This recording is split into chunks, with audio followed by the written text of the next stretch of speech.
김찬희 뉴스룸을 시작하겠습니다. 오늘이 1회인데요. 김찬희 뉴스룸을 시작하게 된 동기부터 먼저 설명하는 게 좋을 것 같습니다. 제가 1년에 3번 정도 잠실체육관에서 한 15,000명 정도의 수험생과 학부모님들을 3번 만나죠. 입시 설명회죠. 근데 아무래도 많은 청중을 만나게 되는 입시 설명회에서는 입시의 가장 일반적인 경로, 일반적인 설명밖에 못하는 그런 애로점이 있습니다. 근데 입시에는 세부적으로, 부분적이지만 세부적으로 들어가야 될 많은 요소들을 갖고 있죠. 그런 부분을 심층적으로 접근하는 그런 방송이 필요하겠구나, 이런 생각이 들어서 김찬희 뉴스룸을 시작하게 되었습니다. 자, 오늘이 1회인데요. 오늘 1회는 의대에 대해서 다뤄보도록 하겠습니다. 자연계 학생들의 로망, 아니죠. 모든 수험생의 로망이라고 할 수도 있을 것 같습니다. 의대 입시의 이모저모에 대해서 살펴보도록 하겠습니다. 먼저 수시와 정시에 대한 얘기 해볼까요? 보통의 학교들은 수시가 많습니까? 정시가 많습니까? 수시가 많죠. 특히 상위권 한 15개 대학 정도를 보면 보통 수시가 7, 정시가 3 또는 6.5 대 3.5 정도로 수시가 많은 비중을 보이고 있죠. 먼저 의대는 수시와 정시가 어떻게 배치되어 있는지 그것부터 먼저 살펴보도록 할까요? 2017년 요강에 따르면 수시가 57%, 정시가 43%가 되니까 수시가 약간 많네요. 많이 많은 게 아니고 약간 많다는 거. 그게 특징이라고 볼 수 있습니다. 물론 학교마다 매우 다른데요. 제일 인기 있는 서울대 의대 같은 경우는 좀 많습니다. 73.7%가 수시가 되겠습니다. 의대는 흔히 빅5라고 불리는 5개 대학이 있죠. 그 5개 대학을 한번 다 살펴볼까요? 연세대는 71.4%가 수시입니다. 가톨릭대 61.5%가 수시입니다. 수치들이 많이 나오고 있네요. 울산대는 지역 인재를 합쳐서 수시가 60%입니다.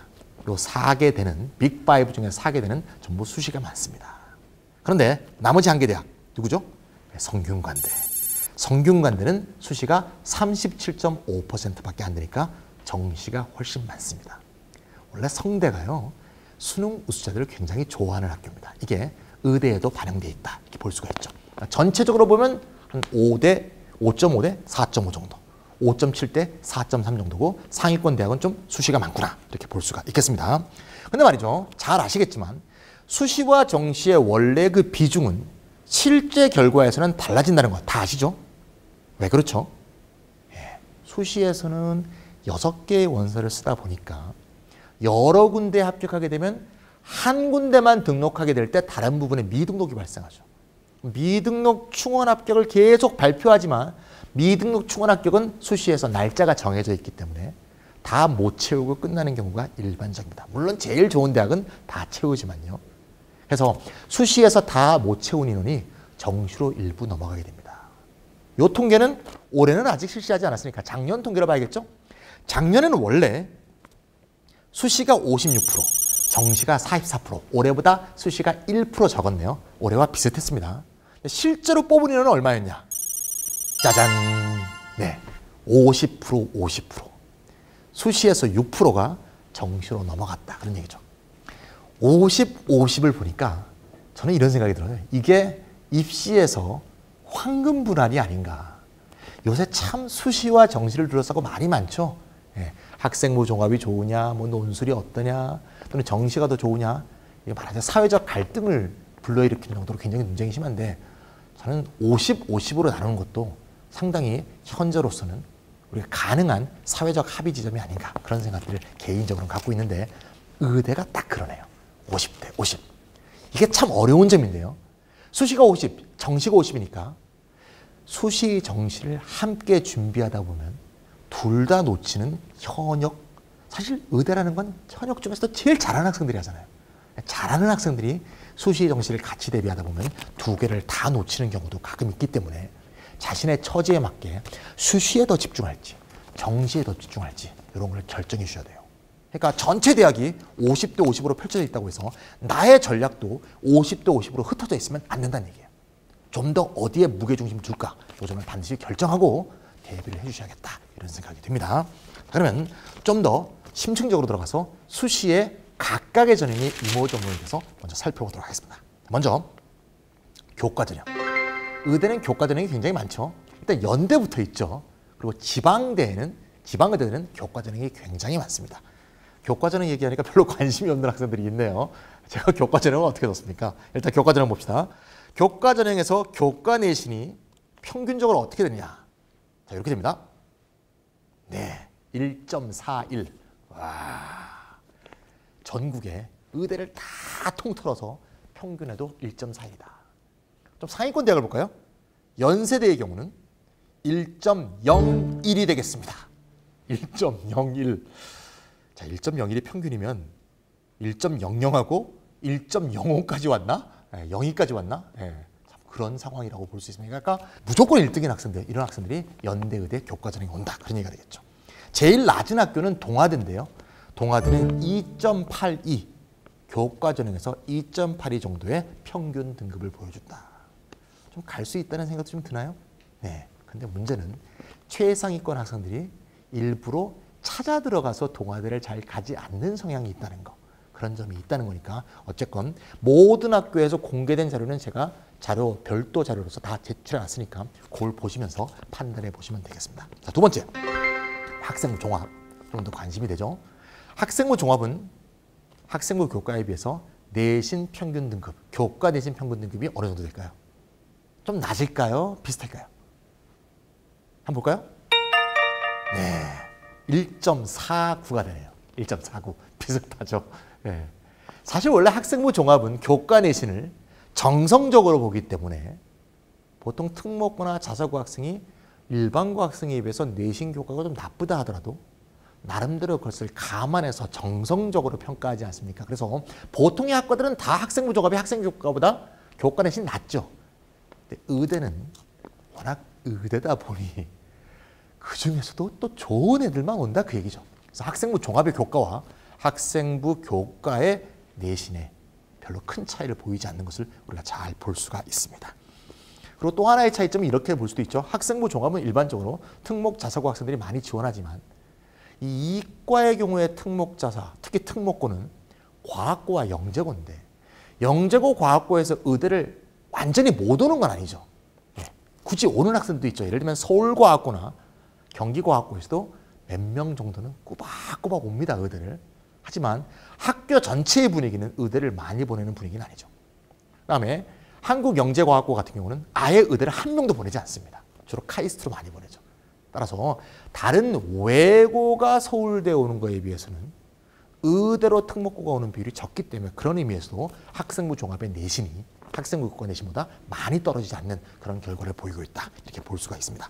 학교별로 좀 보시면 연세대는 1.07이고요. 제일 낮은 학교는 이건 2015년 통계인데 중앙대 다빈치 전형의 의대가 2.62 정도를 보였습니다.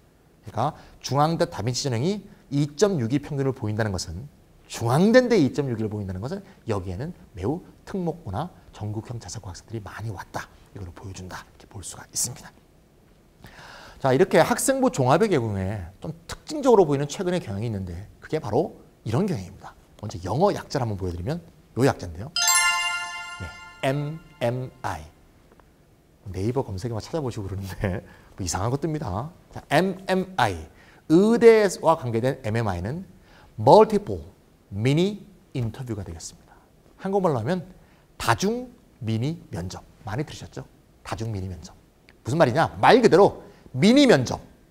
긴 면접이 아니라 짧은 면접을 다중 여러 번 한다. 이런 말입니다.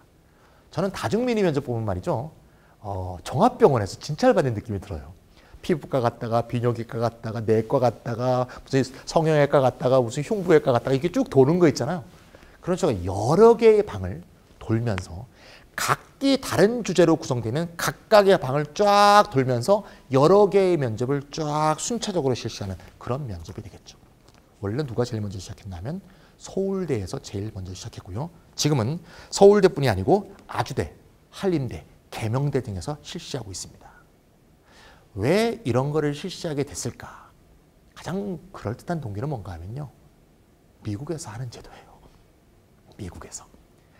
학생부 종합형이라는 게 입학사정관제에서 온 거죠. 미국의 입학사정관제의 차이점은 학외 활동에 대해서는 일체 들어갈 수 없다. 요 점만 차이가 나는 거지 근본적인 철학, 근본적인 기조는 미국의 입학사정관제와 한국의 학생부 종합형이 같은 거죠. 따라서 미국의 메디컬 스쿨, 미국은 의대가 전부 전문대학원이죠. 미국 전문대학원 면접에서 다 이 MMI를 실시하고 있습니다. 그래서 이거를 서울대에서 먼저 처음에 시범적으로 실시했고 이제는 완전히 정착 단계에 있고요. 다른 대학으로 계속 퍼져나가고 있습니다. 따라서 이 MMI에서 대비하는 게 학생부 종합형 대비자에서는 매우 중요하다. 자, 일단 기출문제집을 하나 사보는 것도 좋겠죠. 작년에 서울대 일반 전형의 MMI를 한번 보면 말이죠. 방이 6개가 있었습니다. 첫 번째 방에서는 자기소개방. 자기소개방은 이제 자기소개서라든가 또는 이제 학생부에 있는 그런 거에 대한 질문을 하는 거겠죠. 또는 뭐 일반적인 질문들. 왜 의사가 되려고 하느냐. 의대에 대해서 뭘 하고 싶으냐. 이런 일반적인 질문을 던지고요. 두 번째 방에서는 이제 두 번째 방, 세 번째, 네 번째, 다섯 번째 방은 뭐 2분 정도 제시문을 보도록 준비시킨 다음에 그 다음에 질문을 한 8분 정도 하는 그런 식으로 실시했다고 합니다. 뭐 여러 가지 주제를 했는데요. 뭐 지각에 대해서라든가 뭐 기술이라든가 인간 소외에 대하든가 정말 광범위한 질문에 대해서 이런 질문들을 던지고요. 맨 마지막 방이 제일 중요한데 맨 마지막 방은 제시문이 굉장히 길고요. 10분 동안 준비하도록 한 다음에 면접을 실시했다고 합니다. 내용은 지각에 대해서 학교에서 벌금을 부과하는 거에 대한 얘기. 그 다음에 아기들 갖다 버리는 베이비 박스 있죠? 이런 거에 대한. 근본적으로 인성 면접이라고 보시면 되겠습니다. 인성 면접. 의사로서 얘가 과연 자격이 있는가. 최근에 의학계에서도 불미스러운 사건들이 가끔 있었죠. 뭐 유명한 음악가가 수술을 받고 수술 이후 후유증을 죽은 그런 사건들도 있고 계속 지금 재판을 진행 중이죠. 이런 문제에서 의사가 누구보다도 높은 도덕성과 인성을 요구하는 그런 직업이다. 우리가 잘 알고 있는 거고요. 그런 것을 가려내기 위한 그런 식의 다중민의 면접이라고 볼 수 있어요. 여기까지가 학생부 교과와 학생부 종합에 대한 말씀을 드렸고요. 의대 중에서 이제 많은 대학에는 13개대가 실시하고 있는 수시 전형이 있죠. 뭐죠? 논술형 전형이죠. 논술형 전형에 대해서 살펴보도록 하겠습니다. 논술형 전형은 내신이 좀 자기 멋대로겠죠. 내신의 실질 반영이 낮기 때문에 내신은 평균이 이렇게 되겠습니다. 2점대의 평균을 보이고 있고요. 별 신경 안 써도 된다는 거죠. 물론 높을수록 좋겠죠. 0점 몇 점 차이로 합격이 당락에 갈릴 수도 있지만 하지만 내신이 좀 나쁘다고 해서 지원을 못하는 전형은 아니다. 볼 수 있겠고요. 논술형 수시가 중요한 것은 뭐죠? 수능 최저가 훨씬 중요하다고 볼 수 있어요. 제가 숫자를 좀 띄워보겠습니다. 여러 가지 숫자가 뜨고 있는데요. 이 숫자가 뭘 뜻할까요? 뭐 수능 최저를 제가 말했으니까 수능 최저와 관련된 그런 수치일 것 같죠? 네. 각 대학 의대 논술형 수시의 수능 최저 통과율이 되겠습니다. 9.8%도 있네요. 9.8%는 추정치인데요. 학교가 직접 발표하지는 않았겠죠. 우리 9.8%야 그러면 좀 너무하잖아. 근데 그 학교 자료를 이렇게 분석해보면 9.8%가 나옵니다. 굳이 제가 방송에서 어느 학교라고 말씀을 안 드리겠습니다. 근데 일반적으로 30%대, 20%대 가장 많아도 절반도 안 되는 최저 통과율을 보이고 있다. 이렇게 볼 수가 있습니다. 몇 개 대학을 한번 살펴보면 말이죠. 빅5에 속하는 울산대. 논술형 전형이 70.7대 1이었습니다. 와, 정말 기라성 같은 자연계 최고위권 학생들이 70.7대 1이면 내가 그거 어떻게 합격하냐 이런 생각이 들겠지만 수능 최저 통과율이 24.7%밖에 안 돼요.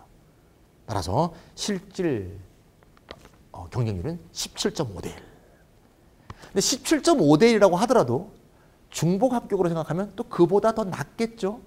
빅5에 여러 군데 합격하는 학생이 많으니까. 그래서 울산대만 보더라도 17.5대 1이니까 그만큼 많이 실질 경쟁률이 떨어진다는 점을 우리가 잘 알 수 있습니다. 고려대 같은 경우는 굉장히 높은데요. 113.2대 1이었는데요. 와, 네, 통과한 사람이 36%가 통과했답니다. 그래서 40.8대 1의 실질 경쟁력을 보였다. 그러니까 논술형 수시에서는 무엇보다 논술을 물론 잘 쳐야겠죠. 수학 잘해야겠죠. 예. 저는 왜 의대가 수학을 잘하는 애를 뽑아야 되는지 잘 모르겠습니다만 어쨌건 의대는 무조건 공부를 제일 잘하는 애를 좋아합니다. 따라서 이렇게 논술형 수시에서 수능 최저 통과가 어렵다고 보면 올해 수능 최저 기준이 높아진 학교의 경우에는 실질 경쟁률이 더 떨어지겠죠. 예를 들어서 3개합 4였다가 3개합 3으로 줄어든 그런 학교들 있죠. 여기 학교에 예가 나오죠. 이런 경우에는 수능 최저 통과율이 더 낮아질 것이다. 따라서 우리가 잘 지원만 한다면 논술형 수시에서도 합격할 수 있는 가능성을 더 높일 수 있다. 이렇게 볼 수가 있겠습니다. 논술형 수시에서는 좀 특별한 대학 2개 대학이 있는데요. 하나는 가톨릭대, 하나는 울산대가 되겠습니다. 빅5 중에 다 포함이 되죠. 가톨릭대, 울산대 공통점은 뭔가 하면 의학논술이라는 걸 보죠. 다른 데는 그냥 수리논술 또는 과학논술 이런 걸 보는데 물론 수리논술만 보는 대학도 있죠. 여기는 의학논술이라는 게 하나가 더 있죠. 의학논술은 의학과 관련된 주제에 논술 지문이 나오고 이거에 대해서 요약 또는 답변하도록 되어 있죠. 이 중에서 더 특징적인 학교는 울산대죠. 울산대는 그 의학 관련 지문이 또 영어로 나오죠. 아주 특이한 학교죠. 따라서 영어로 그 의학 관련 단어들, 표현들을 알고 있지 못하면 그 문제를 풀 수 없게 돼 있죠. 비공식 통계에 따르면 말이죠. 울산대 의학논술이 200점 만점인데 합격생의 평균이 80점대였다는 비공식 통계도 있어요. 200점 만점에 80점. 수리논술 빼고 의학논술만. 그만큼 영어가 들어간 의학논술이 매우 어렵다는 거죠. 그래서 이 부분에서 집중적인 대비를 할 수 있다면 울산대 의학논술의 합격률을 훨씬 높일 수 있겠다. 이런 판단이 쓰겠죠. 그래서 논술형 수시에 대해서 잘 말씀드렸고 자료에 별첨해 놨으니까 자료에서도 확인해 주셔도 좋겠습니다. 네, 수시는 이 정도로 살펴보고요. 마지막으로 이제 정시. 특히 이제 재수생들은 정시에 올인하고 계시는 분들이 많을 것 같은데요. 아무래도 수시 때 학생부 종합으로 실패했는데 그걸 또 들고 또 넣을 수 있는 그런 강심장은 많지 않죠. 그렇죠? 오히려 수능 점수를 많이 높여서 정시에서 좋은 의대에 가고 싶다. 이런 대비들을 하고 계실 것 같은데 물론 현역 학생들 중에서도 많이 갑니다. 먼저 정시 볼게요. 정시에서는 이런 생각이 딱 들 거예요. 몇 점 정도 먹어야 과연 의대 정시로 갈 수 있냐. 지방대 같은 경우, 지방의대의 경우에는 굉장히 좀 편차가 많아서 서울권 의대로 한번 축소해 보겠습니다. 요 수치가 되겠습니다. 391.6. 원점수 기준입니다. 원점수 기준으로 말할 수밖에 없는 것을 이해해 주세요. 왜? 대학마다 반영 비율이 다 다르고 또 그다음에 표준 점수 반영 방법도 다르고 100분위 반영 방법도 있죠. 100분으로 하는 대학도 있고요. 국수형을. 그다음에 과탐의 경우에도 100분위 변환 점수가 다 다르기 때문에 이걸 일괄적으로 표현할 방법은 일단 원점수 방법밖에 없기 때문에 제가 원점수로 말씀드렸습니다. 그리고 매년 수능은 난이도가 바뀌기 때문에 작년 수능 기준에서 그렇다는 거죠. 근데 교육부나 교과평이 작년 수준의 수능의 수준을 유지하고자 노력하고 있기 때문에 작년 수준으로 계속 출제될 거라고 봐도 큰 무방할 것 같아요. 그럼 391점 정도 되면 뭡니까? 한 10점 정도 내외로 틀려야 서울 지역의 의대를 응시할 수 있다. 그러면 4점짜리 1개 정도, 3점짜리 2개 정도. 야, 빡빡하죠? 네, 실수를 많이 하면 곤란합니다. 물론 대학마다 아까 얘기했던 반영 비율과 변환 점수가 다 다르기 때문에 학교별로는 좀 차이가 많이 있겠죠. 그래서 학교별로 통계를 좀 한번 살펴볼까 싶습니다. 먼저 말이죠. 모든 사람이 제일 가고 싶어하는 서울대 의대. 서울대 의대를 정시로 합격하는 가장 좋은 방법은 뭘까요? 네, 다 맞는 거죠. 다 맞은 학생은 전부 합격했습니다. 네, 작년에. 좋네요. 다 맞은 학생들. 자, 그럼 몇 개까지 틀린 학생들이 서울대 정시를 합격했느냐. 그냥 떨어진 애를 말씀드릴게요. 떨어진 애들. 영어 3점짜리 1개 틀린 학생들이 떨어졌습니다. 1개. 좀 더 정확히 말씀드리면 영어 3점짜리 1개 틀린 어떤 학생은 붙었고요. 어떤 학생은 떨어졌습니다. 즉 거기서 경계선이 그어졌다는 거예요. 서울대는 동점자 처리 기준이 있죠. 정시에. 서울대 정시의 동점자 처리 기준은 내신입니다. 내신. 교과 내신. 그러니까 똑같이 영어 3점자 하나 틀린 학생 중에서 내신이 좀 더 좋은 학생은 붙고 내신이 조금 떨어진 학생은 떨어진 바로 그런 경계선이 있었습니다. 그러면 꼭 1개 틀려야 되냐? 그건 아니에요. 1개보다 더 많이 틀렸는데 합격한 학생들이 있습니다. 예를 제가 몇 개 보겠습니다. 영어 3점짜리를 하나 틀렸는데 물리 원을 3점짜리 하나 틀린 학생. 그러면 원점수로 보면 6점 까졌죠? 그럼 아까 3점 원점수 까진 학생보다 더 많이 까인 것 같은데 이 학생이 합격한 학생이 있습니다. 물리원 3점, 영어 3점. 어떻게 해서 이런 일이 발생하냐. 물리원은 다 맞으라도 100분위가 있지만 100분위가 100이겠지만 물리원에서 3점까지는 학생이 100분위가 99예요. 근데 아까 제가 영어 3점짜리 하나 틀려서 불합격했던 학생은 화원 생투를 했거든요. 작년에 생투 다 맞은 학생은 100분위가 99입니다. 근데 물리원 3점짜리 하나 틀린 학생도 100분위가 99예요. 정리하자면 물리원 3점짜리 하나 틀린 학생과 생명과학 2를 다 맞은 학생이 둘 다 100분위가 99예요. 그거를 서울대 환산점수로 하면 67점이었습니다. 작년에. 그러니까 다시 말해서 영어 3점짜리 하나, 물리원 3점짜리 하나 틀린 학생하고 영어만 3점짜리 하나 틀리고 생명과학 2를 다 맞은 학생이 원점수는 차이가 나지만 표준점수는 똑같다는 거죠. 그럼 왜 영어 하나 틀린 학생은 떨어지고 물리 하나 더 틀린 학생은 왜 안 떨어졌냐? 그 학생이 내신이 더 좋았기 때문입니다. 더 센 경우도 있는데 이런 경우도 있어요. 국어가 2점까이고요. 생명과학 1이 3점짜리 하나 틀리고요. 화학 2가 2점짜리를 틀렸습니다. 원점수로 볼 때는 3, 7점이 까졌죠.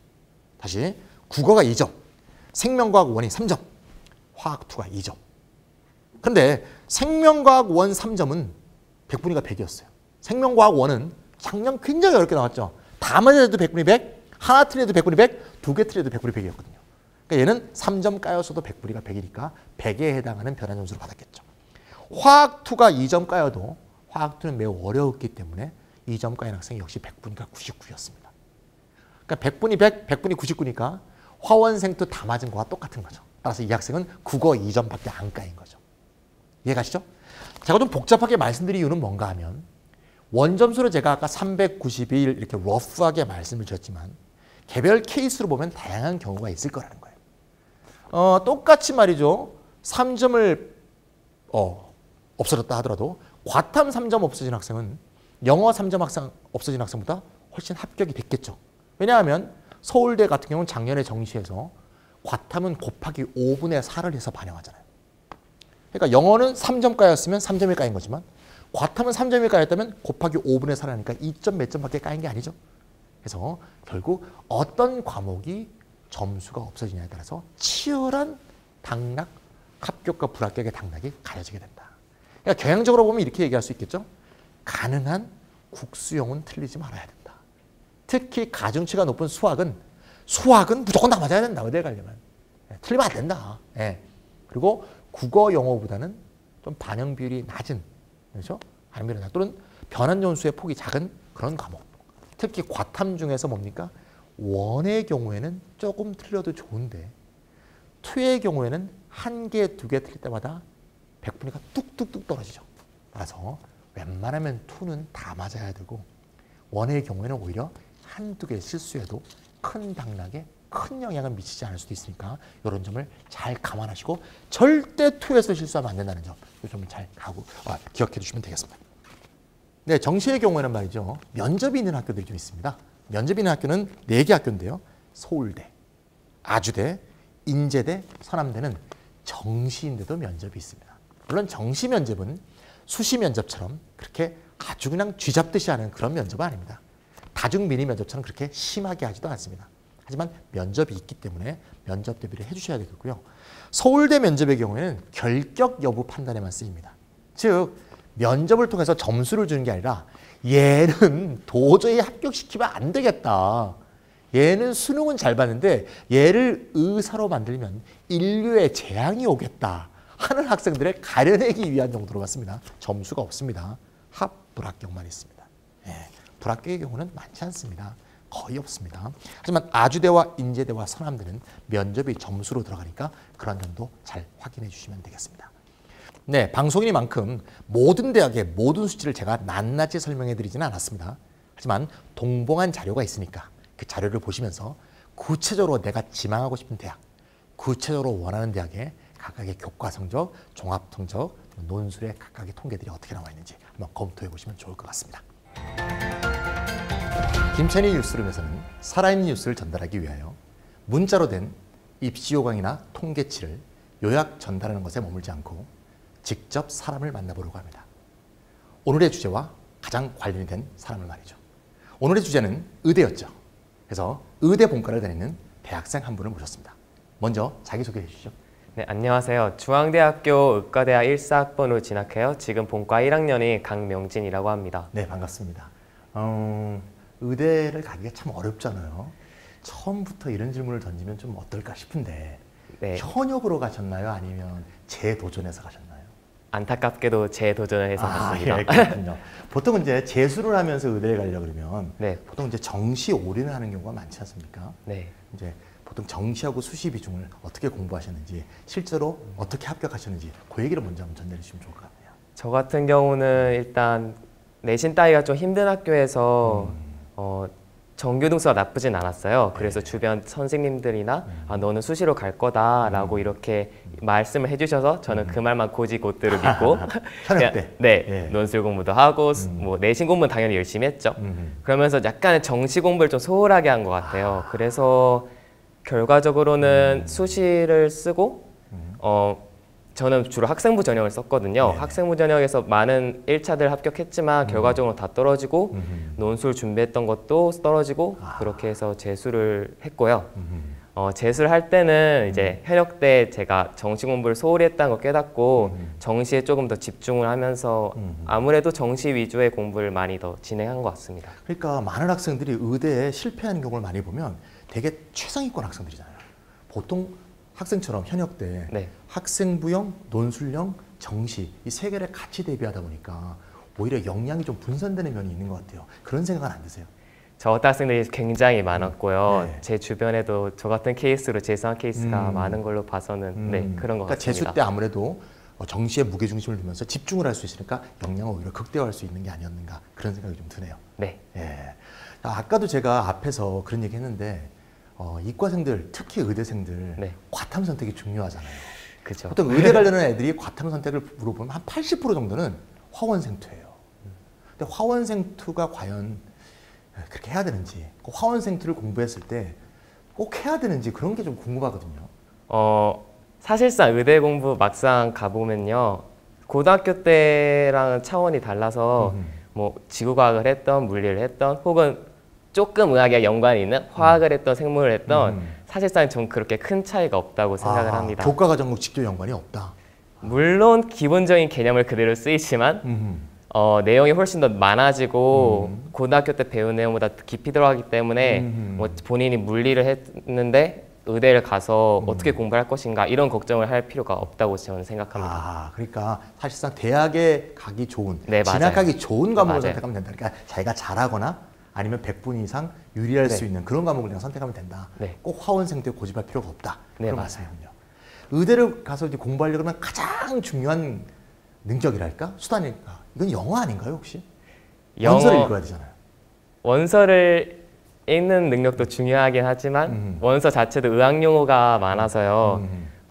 물론 영어 능력이 좋으면 빨리 읽을 수는 있겠지만 그렇게 큰 차이는 없는 것 같아요. 학생들 사이에서요. 예, 네. 예. 의대 보통은 이제 어떤 꿈을 갖고 가지 않습니까? 네. 근데 실제로 이제 의대에 가보면 실제 마음에 품었던 상황하고 또 이제 실제 접하는 상황이 좀 다를 수가 있는데 실제 의대 생활을 하면서 예과 때는 좀 어땠고 네. 또 본과에 막 올라왔으니까 본과에서는 어떤지 이런 걸 좀 말씀해 주시면 예비 의대 지망생들한테 큰 도움이 될 것 같아요. 제가 지금 드리는 말이 희망적인 메시지도 있고 좀 안 좋은 메시지도 있을 수 있는데요. 먼저 좋은 메시지를 드리자면요.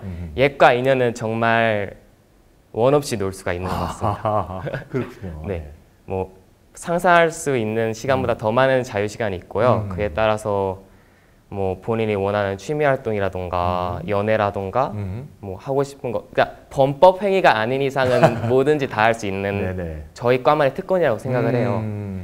그런 시절이 되게 좋다고 생각하고 근데 또 본과는 좀 예의가 달라지는 것 같아요.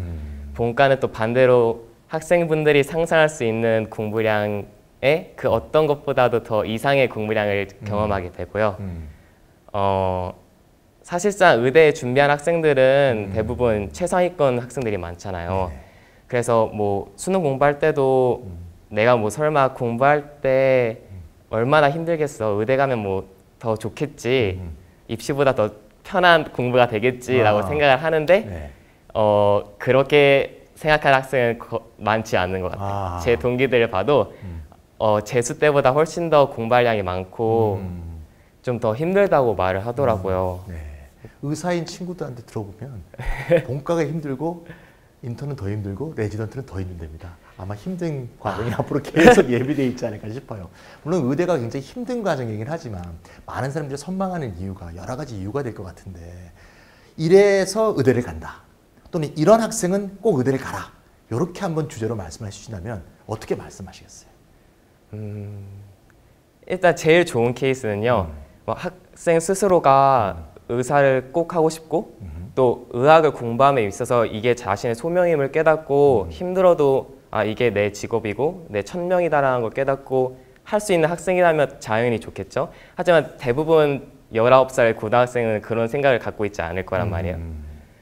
그래서 두 번째로 제가 추천하는 학생들은 일단 공부 잘하는 학생들이에요. 왜냐하면 의대 공부 자체가 빡세기 때문에 그걸 소화하기 위해서는 어느 정도 머리가 좋아야 된다고 생각을 하고요. 근데 여기서 머리가 좋다는 거는 진짜 비상한 학생들도 있겠지만 대부분은 그렇지 않고요. 의대 공부 자체가 양이 많다 보니까 그냥 책상에 앉아 있을 수 있는 끈기랑 집중력이 제일 중요한 것 같습니다. 네. 의대라는 학과가 네. 다른 학과에 비해서 딱 장점이 이거다. 뭐라고 할 수 있을까요?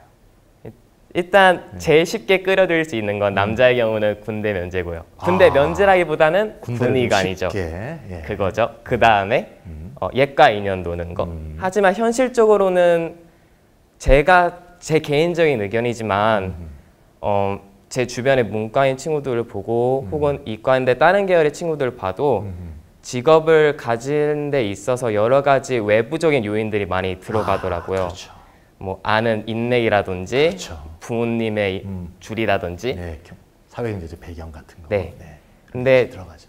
저희 과는 일단 적어도 직업을 가지는 데 있어서는 그런 외부적인 요인이라든지 정치적인 요인이 없고요. 오로지 자기 노력. 네, 그냥 학교에서 하라는 대로 정상적인 공부 과정만 거치면 직업을 가질 수 있으니까 이게 저희 과의 제일 큰 장점이라고 생각을 합니다. 그러니까 자신의 노력, 자신의 공부의 외적 요인에는 신경을 안 써도 자신의 진로가 결정된다는 점, 이 점이 중요하다. 이런 말씀이네요. 네, 맞습니다. 굉장히 후배들한테 설득력 있는 얘기일 것 같습니다. 마지막으로 의대를 꿈꾸는 예비 의대 수험생들에게 한 말씀 해주신다면 뭐라고 말씀해 주시겠어요? 지금 하는 공부가 많이 힘들고 또 지금쯤 되면 많이 지쳤을 텐데 의대를 가고 이제 원하는 생활을 하고 예과 생활 다 즐기고 또 나중에 의사가 돼서 누릴 수 있는 특권들을 생각한다면 지금 하고 있는 고생이 절대 헛된 게 아니니까 조금 더 힘내고 지금 페이스대로만 유지를 좀 더 하라고 이렇게 격려하고 싶습니다. 네, 오늘 좋은 말씀 감사합니다. 김찬희의 뉴스룸, 새로운 포맷과 새로운 구성으로 시도해봤습니다. 어떻게 보셨는지 매우 궁금하네요. 다음엔 더 좋은 컨텐츠와 더 좋은 주제를 가지고 여러분을 만나도록 하겠습니다. 김찬희의 뉴스룸, 이것으로 마치도록 하겠습니다.